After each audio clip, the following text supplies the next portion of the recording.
खरं तर सुप्रियाताईंची जी लीड आहे, तुतारी वाजवणाऱ्या माणसाचा जे आमचं चिन्ह आहे, आम्ही 3 लाखाची धरत होतो.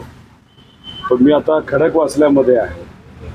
इथं लोकांकडे गेल्यानंतर आणि मी जेव्हा जातो तेव्हा सर्वसामान्य लोकांत जास्त जात असतो. कार्यकर्ते आमच्याबरोबर असतातच, पण लोकांकडे गेल्यानंतर लोकच मला सांगतात की काळजी करू नका, यंदा आम्ही खडकवासल्यातून सुप्रियाताईंना लीड देणार आहे. तर मी 3 लाख लीडची सुप्रियाताईंची आम्ही धरली होती, ती कदाचित 4 लाखावर आम्हाला न्यावी लागेल, अशी आजची परिस्थिती आहे. आणि आज तुम्ही जर बघितलं तर इथलं इलेक्शन लोकांनी हातात घेतलं आहे. सामान्य लोकांनी, सामान्य कार्यकर्ते, निष्ठावंत पदाधिकाऱ्यांनी. त्यामुळे आमचे जे मोठे मोठे नेते ते सोसायटीमध्ये जाऊन प्रचार करत नाहीत, ते महाराष्ट्रामध्ये फिरत आहेत आणि तिथं जाऊन इतर जे सर्व पक्ष आहेत त्याच्या उमेदवारांना निवडून आणण्यासाठी प्रयत्न केला जातोय. पण इथं जर आपण बघितलं तर इथं सुप्रियाताईंच्या विरोधात जो पक्ष आहे त्याचे सर्व जे मोठे नेते आहेत त्यांना कुठेतरी सोसायटी लेवलला जावं लागतंय. म्हणजे जे भाजपला पाहिजे होतं तेच खऱ्या अर्थाने इथं केलेलं कुठेतरी बघायला मिळतं. कालही दादा या ठिकाणी दिवस रात्री 11 वाजेपर्यंत दादा सोसायट्यांमध्ये फिरत होते. इथले जे तुमचे स्थानिक नगरसेविका होत्या संजय वांजाळे, या सुद्धा आता दादा गटामध्ये गेलेल्या आहेत. कुठेतरी नेत्यांवरती दबाव टाकला जातो असं वाटतं? 100% दबाव आहे. आम्ही आधीपासून म्हणतोय की त्यांच्यावर दबाव आहे. काही लोक दबाव सहन करू शकतात, काही सहन करू शकत नाही. जे करू शकत नाहीत ते त्यांचाच प्रचार करतात असं नाही. पण अजितदादा इथं आल्यानंतर दादांबरोबर ते फिरतात, 1-2 फोटो त्यांचे निघतात. पण लोक जे आहेत, लोकांनीच ठरवलं की सुप्रियाताईंच्या पाठीमागे उभं राहायचं. दादा 11पर्यंत प्रचार करत असतील, पण आमचा सुद्धा प्रचार 3-3 वाजेपर्यंत चालू आहे. पण तिथं लोक स्वतःहून आम्हाला बोलवतात, आम्हाला चहा देतात, पाणी देतात, चर्चा करतात. आणि रात्री गेलं तरी तिथं 100-100, 200-200 लोक वाट बघत असतात. आणि ते आमची वाट बघतात असं नाही. साहेबांना सगळीकडे पोचता येत नाही, पण आमच्या माध्यमातून पवार साहेबांना पाठिंबा ते कुठेतरी देतात. ही जाणीव इथं आल्यानंतर लोकांना जाणवते. आणि सगळ्यात महत्त्वाचं काय, भाजपला जे पाहिजे होतं तेच खऱ्या अर्थाने अजितदादांच्या बाबतीत ते केलं असं कुठेतरी इथं आल्यानंतर जाणवतं. काल भाषणात बोलताना तुम्ही म्हटले की अजित पवार गट आहे तो जवळपास 12 लोकसभा मतदार आहे, 150 कोटी रुपये आहे. काय नेमकं तुम्हाला वाटतं, कुठे डाऊट? आता आम्ही आता प्रचारासाठी जेव्हा लोकांत फिरतोय तेव्हा काही त्यांचे सुद्धा पदाधिकारी आम्हाला रात्री भेटतात, फोटो काढू नका हे सांगतात, ती वेगळी गोष्ट. पण त्यांनी सांगितलं की आता काही अजितदादांच्या विचाराने चालणारे जे कारखाने ते तसे 6 का 7 कारखाने आणि सगळ्यांची कॅपॅसिटी एकत्रित केली तर 80,000 टनाची. म्हणजे त्याला 5,000 कोटी रुपये लागले असतील. आणि प्रत्येक कारखान्यावर आज ईडीची आणि CBIची कारवाई सुरू आहे. त्या कारखान्याचे इथं 4,500 कामगार काम करतात आणि ते प्रत्येक घरी जातात, लोकांना भेटतात आणि विचारतात की तुमच्या घरामध्ये किती मतं आहेत. आता मतं तुम्हाला का लागतात? तसंही तुम्ही आज मतपत्रिका बघितलं तर त्याच्यावरनं तुम्हाला काढता येते की कुठल्या घरी किती मतं आहेत. पण ते काढले जातात. आम्हाला जे सांगण्यात आलेलं आहे कदाचित पैशाचा खूप मोठा वापर हा मतं खरेदी करण्यासाठी होऊ शकतो.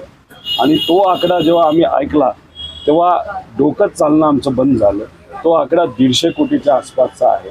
त्याच्यामध्ये नेते विकत घेण्याचा विषय असू शकतो, त्यानंतर मंडळांना काही प्रमाणात पैसा दिला जाऊ शकतो, त्यानंतर लोकांना सुद्धा मतासाठी पैसा दिला जाऊ शकतो. आता मला लोकांना एवढंच आव्हान करायचं, हे खरं का खोटं मला सांगता येणार नाही. भाजपच्या एका पदाधिकाऱ्यांनी आणि अजितदादांच्या जवळच्या एका कार्यकर्त्यांनी ज्याचं प्रेम पवार साहेबांवर आहे अशा लोकांनी मला ते सांगितलेलं आहे. मग हा जो पैसा आहे तो आला कुठून? हा पैसा योग्य मार्गाने आणलेला आहे का चुकीच्या मार्गाने आलेला आहे? आणि तो पैसा जर तुमची निष्ठा आणि तुमचं जे काही अधिकार आहे ते विकत घेण्यासाठी जर काही लोक वापरत असतील आणि त्यांना जर तिथून निवडून यायचं असेल तर त्या पैशाचं काय करायचं आणि त्या मताचं काय करायचं हा निर्णय तुम्हाला घ्यायचा आहे.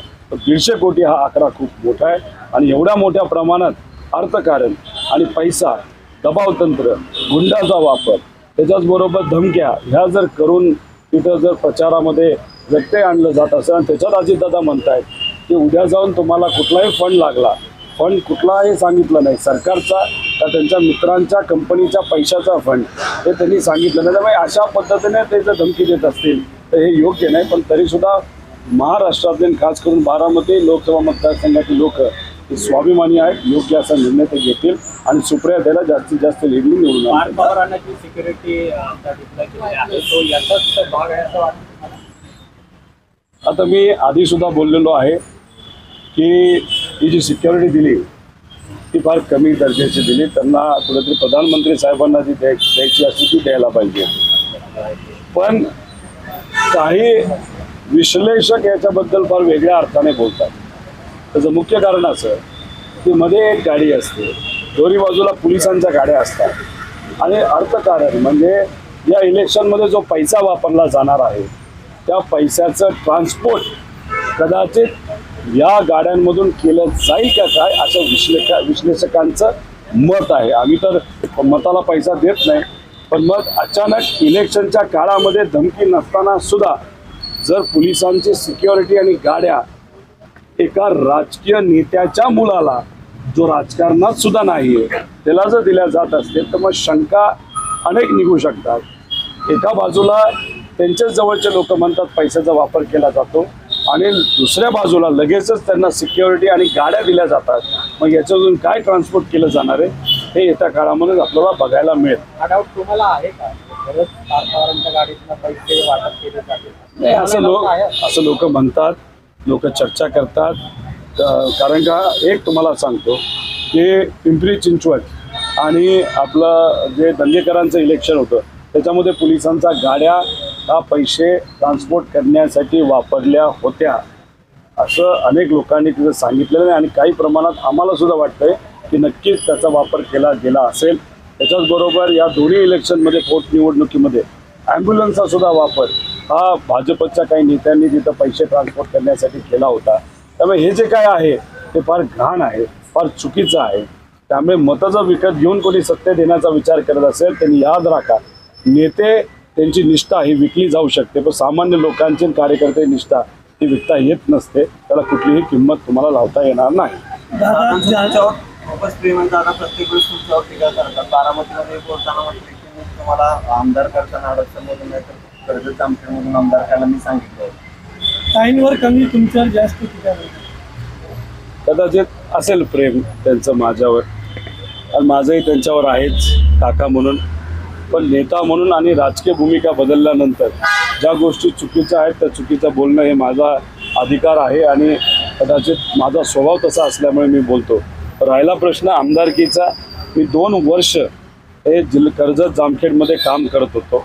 त्याच्याचबरोबर आदरणीय पवारसाहेबांनी मला सांगितलं होतं कुठलाही सोपा मतदारसंघ तू निवडू नको, निवडला तर अवघड निवड आणि जिथं काम करण्यासारखं खूप आहे असा निवड.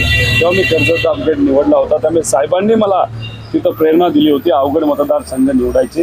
दादांनी नक्कीच माझ्या इलेक्शनमध्ये अनेक प्रचार सभा घेतल्या, त्याच्यामुळे मला फायदाच झाला निवडणूकमध्ये जास्तीत जास्त मताने निवडून येण्याचा आणि त्यांचा स्वतःचा नाही तर स्वतःच्या मार्गदर्शनाखाली चालण्याचा एक कारखाना तिथं सुद्धा आहे. त्याचाही काही प्रमाणात फायदा तिथे असणाऱ्या शेतकऱ्यांनी विश्वास दाखवून मला दिलेला आहे नाही तर झालेला आहे. पण दादा असं म्हणाले परवा बोलताना की तिथं कर्जतमधून लढायला पवार साहेबांचाच विरोध होता, इतकंच नव्हे तर तुमच्या वडिलांनी तुम्हाला अपक्ष लढवण्याची सुद्धा तयारी केलेली होती. नाही, काय झालं? थोडंसं प्रश्नामध्ये गल्लत झालेलं आहे. ते बोलत असताना त्यांनी असं सांगितलं होतं की जिल्हा परिषदमध्ये लढण्याची इच्छा बी जेव्हा वर्तवली होती तेव्हा पवारसाहेबांनी त्याचा विरोध केला होता. पवारसाहेबांनी विरोध नव्हता केला, पण पवारसाहेबांना कुठेतरी असं वाटत असावं की आमदारकी नाही तर खासदारकीचा विचार केला जावा. पण माझं मत असं होतं की डायरेक्ट तिथं जाण्यापेक्षा आपण एक पायरी आपण तिथं चढूया, जिल्हा परिषदपासून सुरू करूया. एबी फॉर्म कुणी दिला होता तर अजितदादाने दिला होता. कारण का महत्त्वपूर्ण इलेक्शनच्या निवडणुकीचे जे एबी फॉर्म आहेत ते फक्त दादांना देण्याची परवानगी ही पवार साहेबांनी प्रेमाने, आदराने आणि विश्वासाने तिथे दिली होती. त्यामुळे तिथं मला त्यांनी ती दिली. आणि जिल्हा परिषदला मी जेव्हा लढलो तेव्हा साहेब, दादा, ताई, माझे आजोबा, माझे आई वडील यांच्या सगळ्यांच्या कृपेने तुम्हाला आणि सुमित्राताईंना UOWनी क्लीन चिट दिली. खरं तर आश्चर्य असं वाटतंय मी या बाबतीत प्रेस कॉन्फरन्स घेतली होती 2 महिन्यापूर्वी. मी सांगितलं होतं EOWनी मला व माझ्याबरोबर इतर लोकांना सुद्धा तिथं क्लीन चिट दिलेली आहे आणि मी सांगितलं होतं की मी लढेल तर सगळ्यांसाठी लढेल आणि सगळ्यांना 2 महिन्यापूर्वी क्लीन चिट EOWनी दिली होती. आता इलेक्शनच्या तोंडावर 2 महिने शिळी बातमी आज का दाखवली जाते? कदाचित मीडियाला पलीकडच्या गटातून काही माहिती आत्ता पोहोचवली असावी.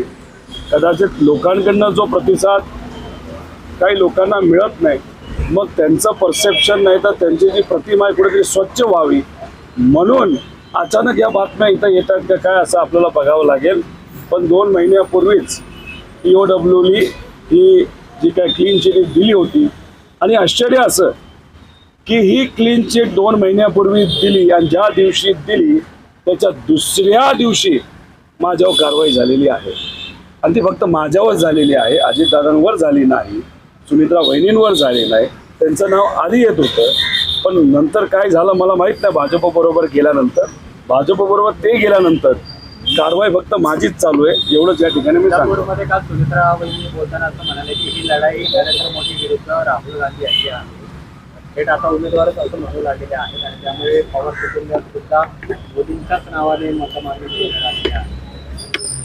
जेव्हा तुम्ही विचार सोडून भाजपबरोबर जाता आणि तिथं गेल्यानंतर कशावर बोलायचं हेच तुम्हाला कळत नाही तेव्हा अशी परिस्थिती येते.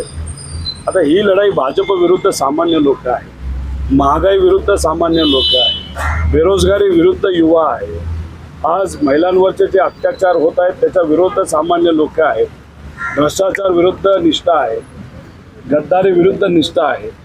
त्यामुळे ते आमच्या विरोधात असणारे जे उमेदवार आहे उद्या जाऊन लोकांमध्ये जाऊन काय बोलतात याच्यापेक्षा लोकांच्या मनामध्ये काय हे जास्त महत्त्वाचं आहे. लोकांच्या मनामध्ये भाजपच्या विरोधात द्वेष आहे एवढंच इथं सांग. दादा काल असं म्हटलंय का मी पालकमंत्री आहे, जर माझ्या पत्नीला निवडून दिले तर राज्य सरकार केंद्र सरकारचे निधी मिळेल, तर जर बायको म्हटली तर मी काम करणारच. एक तर परत एकदा आम्हाला इलेक्शन कमिशनकडे जावं लागेल दादांच्या या स्टेटमेंटच्या बाबतीत. म्हणजे अप्रत्यक्षपणे तुम्ही सामान्य लोकांचं मत विकत घेण्याचा प्रयत्न करत आहात. तुमच्या पदाचा वापर करून दहशत काही प्रमाणात तुम्ही पसरवत आहात. पण दादांना मला एवढंच सांगायचं आहे की इलेक्शन 4 जूनला होईल तेव्हा निकाल लागेल. बहुतांश उमेदवार हे महाविकास आघाडीचे निवडून येतील आणि 4 महिन्यानंतर महाविकास आघाडीची सरकार या महाराष्ट्रामध्ये येणार आहे आणि तेव्हा तुम्ही पालकमंत्री नसणार आहात. तेव्हा आम्ही तिथं असू लोकांची कामं करण्यासाठी. त्यामुळे उगाचच सामान्य लोकांना आपल्या पदाचा धाक दाखवून मतं विकत घेण्याचा तुम्ही प्रयत्न करू नका. कारण का सामान्य लोक निष्ठावंत आहेत, विचाराला निष्ठा आहे.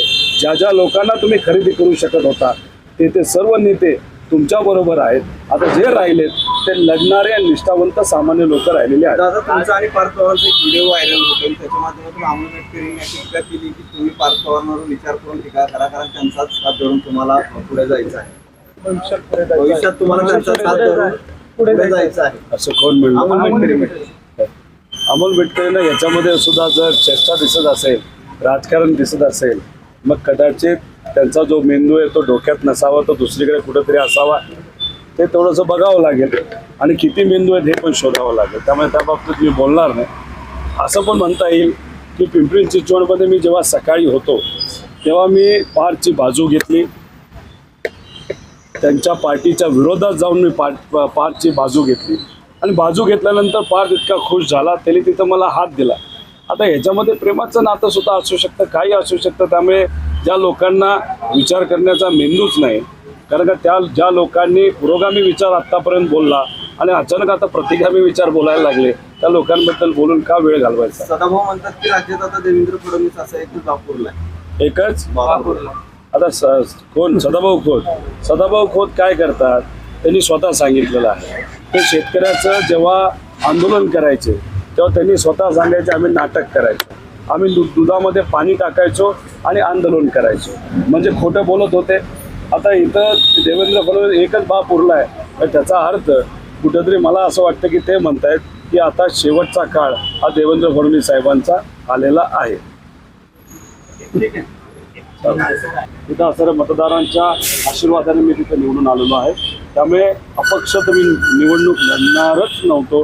त्यामुळे दादा 50% खरं आणि 50% खोटं आहे आज बोलत आहेत. पूर्वी 100% खरं ते बोलत असायचे. भाजपच्या प्रभावामुळे 50% आता आलेत. उद्या जाऊन आम्हाला भीती अशी वाटते की 10 दिवसानंतर अजितदादांची भाषणं ही मोदी साहेब आणि शहा साहेबांसारखी होणार की पवार साहेबांनी काय केलं, पवार साहेब हे मुख्यमंत्री होते का, असाही प्रश्न अजितदादा करतील असं मला कुठेतरी भीती वाटते. कारण का भाजप एक व्हायरस आहे आणि तो व्हायरस आता अजितदादांना लागलेला आहे आणि तो जो वाढत गेला तर राजकीय दृष्टिकोनातून दादांना येत्या काळामध्ये खूप मोठ्या प्रमाणात अडचणी येऊ शकतात. कारण लोकांचा विश्वास हा हळूहळू दादांच्या शब्दांवर आणि दादांवरचा हा कमी होताना आपण सर्वजण बघू शकतो. त्यावर उपाय आहे का? उपाय आहे त्यावर? तिथं डॉक्टर नाही आहे, राजकारणात मी बच्चा आहे, त्यामुळे मला एवढंच माहिती लढायचं कसं. आता उपाययोजना ज्या आहेत त्या अनुभवी लोकांकडे असतात. जसं जसा डॉक्टर हा अनुभवी बनतो तसं जे घातक कॅन्सर असतात नाहीतर जो व्हायरस असतो तो लढण्याची क्षमता त्या डॉक्टरमध्ये वाढते. आणि आज आमच्या सगळ्यात अनुभवी कोण असेल तर ते आदरणीय पवारसाहेब आहेत. जे काम पवारसाहेब करू शकतात ते मी करू शकत नाही. मी फक्त तिथं लढू शकतो आणि ते लढण्याचं काम मी करत आहे. पवार साहेब करतील का नंतर इलेक्शन आज झाल्यानंतर? साहेब 50 सभा घेत आहेत, महाराष्ट्रामध्ये फिरत आहेत, ते व्यस्त आहेत. आणि आज साहेबांचं एकच मत आहे, भाजपला हरवायचं. आणि ज्या ज्या लोकांनी गद्दारी केलेली आहे, विचार सोडलेले आहेत त्या सर्व उमेदवारांना, त्या मित्रपक्षाच्या, त्या महायुतीच्या मित्रपक्षाच्या उमेदवारांना हरवायचं. एवढंच साहेब मनामध्ये आत्ता तरी घेऊन चालले. 4 जूनचं इलेक्शन झालं आपण बघूया. तुमच्याकडे अपक्ष केले जाणार नाही उमेदवाराला बारामतीमधलं तुतारी एक चिन्ह मिळालेलं आहे. आता लक्षात देखील घेतला होता, मात्र तो आयोगाने फेटाळला. वर्ध्यामध्ये अशाच पद्धतीने तिथं चिन्ह दिलं गेलं होतं. पण आम्ही जेव्हा इलेक्शन कमिशनकडे गेलो तेव्हा त्यांनी आम्हाला सहकार्य करून ते कॅन्सल केलं होतं. पण बारामतीमध्ये का कॅन्सल केलं हे आम्हाला सांगता येणार नाही. काय झालं, अजितदादांनी महागडे भाजपचे कन्सल्टंट घेतलेले आहेत आणि ते भाजपचे कन्सल्टंट आज दादांना सांगतायत की हे करा ते करू नका. त्याच महागड्या कन्सल्टंटनी दादांना सांगितलं असावं, नाही तर त्यांच्या चेल्यांना सांगितलं असावं की तुम्ही आता असं असं करा, एक वेगळं चिन्ह आहे ते तुतारीसारखं दिसतंय ते कोणाच्या तरी नावाने करा, शरद पवार नावाचा एका व्यक्तीला तिथं तुम्ही उमेदवारी द्या. हे जे काही कन्सल्टंट आहेत ना ते एसीत बसून तिथं निर्णय घेत असतात. दादा आज सामान्य लोकांना एसी सोडा, आज बाहेर गेलं तरी तिथं त्यांची परिस्थिती बघितला घाम येतोय. त्यामुळे सामान्य लोकांबद्दल विचार करण्याची जरूरत आहे. ही जी रणनीती जी काय भाजप नाही तर अजितदादांच्या चेलांनी तिथं केलेली आहे ती फुसकी रणनीती आहे. लोक त्याला भुलणार नाही. लोकांना माहिती आहे की तुतारी वाजवणाऱ्या चिन्हासमोरच बटन दाबून सुप्रियाताईंना कमीत कमी 4 लाख लीडनी निवडून आणायचं आहे. सगळं दादांचं काम आहे का? म्हणजे दादा हे सगळं डमी उभं मोदींची सभा आहे पुण्यामध्ये 4 लोकसभा मतदारसंघासाठी. भाजप एक हुशार पक्ष आहे. कुठं सभा घ्यायची मोदी साहेबांची शहा साहेबांची ते फार अभ्यास करतात, त्यासाठी खूप सर्वे करतात. आणि जिथं कुठं उमेदवार भाजपचा नाही तर भाजपच्या मित्रपक्षाचा निवडून येणारच नाही अशा ठिकाणी ते सभा कधी घेत नाही. त्यामुळे अजितदादांची इच्छा आहे की सभा बारामती लोकसभा मतदारसंघामध्ये व्हावी. पण मोदी साहेबांची सभा इथं झाली आणि त्यांचा उमेदवार म्हणजे महायुतीचा हा पडणारच आहे तर उद्याचा रेप्युटेशन मोदी साहेबांचं खराब होऊ शकतं. त्यामुळे मोदी साहेबांचं एक तर महाराष्ट्रात सभा कमीच आहेत आणि पुण्यामध्ये त्यांनी घेतली.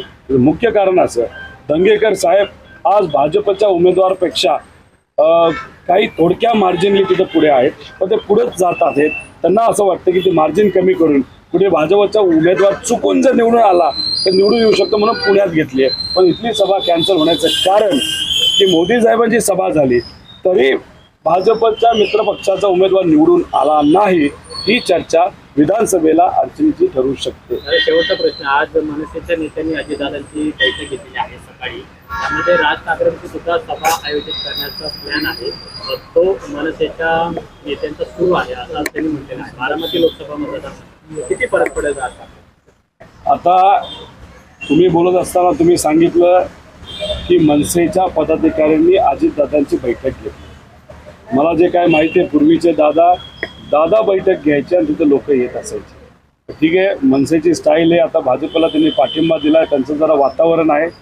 आता राज ठाकरे साहेबांची एक सभा सुप्रियाताईंच्यासाठी इथंच म्हणजे आता आपण कुठे खडकवासला तिथं झाली होती. आता सुप्रियाताईंना सगळीकडे लीड आहे, खडकवासला सोडलं. त्यामुळे सभा दादांना घ्यायची असेल तर घ्या खडकवासल्याला. पूर्वी तिथं घेतली, ताईला सगळ्यात मायनस इकडं झालं, त्यामुळे ती घेतली तर कदाचित मला असं वाटतं की सुप्रियाताईंची लीड आम्ही जी 20,000ला खडकवासल्याला पकडली ते अजून 40,000 वाढेल आणि 60,000 लीड ही आम्हाला इथून मिळेल जर इथं राज ठाकरे साहेबांची सभा घेतली तर. एबीपी माझा, उघडा डोळे बघा नीट.